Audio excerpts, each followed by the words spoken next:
Welcome to our podcast, Learn Biblical Greek, brought to you by Dr. William Stewart, the co-founder of Telios.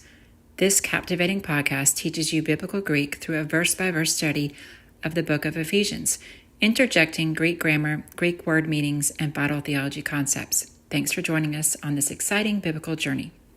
Your study will be more effective if you use the Greek text with the Bible word codes, either on the eSword download or Bible Hub website. These links are on our podcast website at www.teliosresearch.com.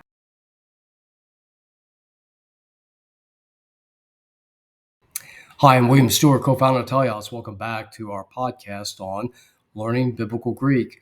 I'm glad you're here. How exciting to read the scripture in its original language so we can know God better and be more obedient servants to his cause. Let's go to the text. We're in chapter 4, verse 7 of Ephesians, a great chapter starting the lifestyle portion of this great book, all based on the first three chapters, of salvation and church structure. We've just covered a wonderful passage on unity. Otherwise, as we serve the church, we want to be unified. And now Paul gives a further foundation for us before he comes to individual admonishments, which really start in the middle of the chapter, admonishments about the Christian life.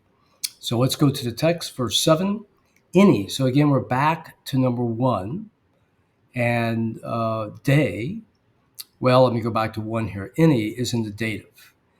So for the neuter and the masculine, it'll take the same endings in the dative and the genitive. So en is the root. So you add I for the dative, and it takes of course, it's the third declension endings. Now, in the nominative we saw in the prior chapter, for masculine, it's east. So what happens there? So you add an S for the third declension ending to the ENS. And of course, that S deletes the N in front of it. And then the E lengthens magically to east. So that's how we get the dictionary form. So any, day, that is an important conjunction. Can mean a but, a mild contrast, and as Ren says, you're going to a new topic. So that's important to know here. Each. So day in English, of course, we go first, and day is in the phrase where day in Greek is postpositive. So it will not go first in the phrase, like gar for, un for therefore. So the next is each, ekasto. Again, this is dative, singular, like to one. So you go but each one, or and each one, a new topic. Imon is, of course, is us. That omega n is the genitive plural. Then we come to a verb, and we've seen this before. Always interesting. The verb didymai, to give. Very common verb. So we have to know it. Excuse me. It is a me verb. Now, me verb are athematic verbs technically, because they don't have a connecting vowel between the root and the specifying ending. So in terms of gender and number, me verbs are in the present tense. We duplicate the original consonant, but not in the other tenses. So those typify these verbs. So let's take a look at it here. And there's no prefix, but there is an augment. So it tells you it's a past tense indicative, one of the three past tenses. Do, that's the root. Now, do is the root in the present tense. These me verbs will change their root vowel between lengthened and unlengthened forms like they want. In researching this, I just can't find any constant rules. So, of course, we would call this ablaut, A-B-L-A-U-T, which I think is German for from the sound.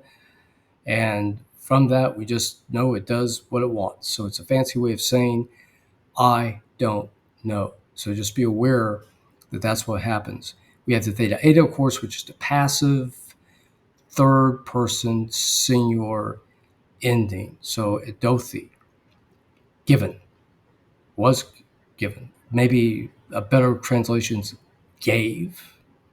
Remember, the aorist tense is the one-time punctiliar completed tense. You don't have that in English or other Western languages. Ikaris. So again, we have a noun or an article, which is feminine, singular, nominative, does not match the ending of charis, grace. Unmerited favor, very important. Verb usually connected to salvation. Is is the ending for this in the nominative singular. It is feminine. Kata, tone, metron. So kata, generally in the epistles, takes more of an abstract definition, and in following, and it's in the accusative typically, which means according to, or and we see this tone metron, the measure, in the accusative singular neuter for this noun.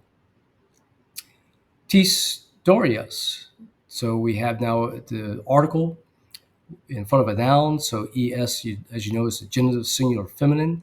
It matches dorias, the word doria, and to Christo. We've seen this a lot, that OU ending, matching between the article and the noun, meaning second declension for the noun, and a genitive masculine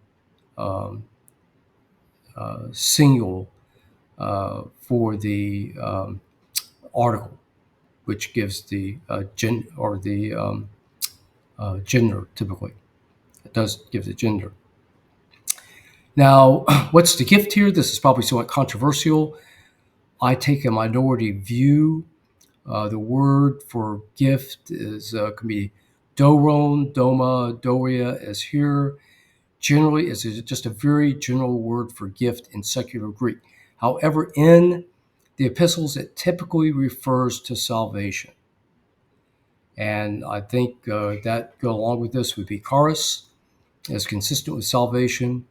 We're on a new topic, and considering the next verse also relating to salvation and following up until verse 11, I believe.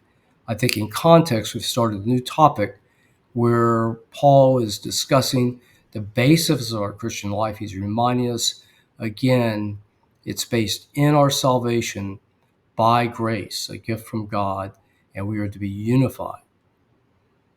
Okay, so we'll proceed with this thought next time. Thanks for joining me today. It's a pleasure to do Greek with you. We'll look forward to verse 8, very interesting verse, on the next video.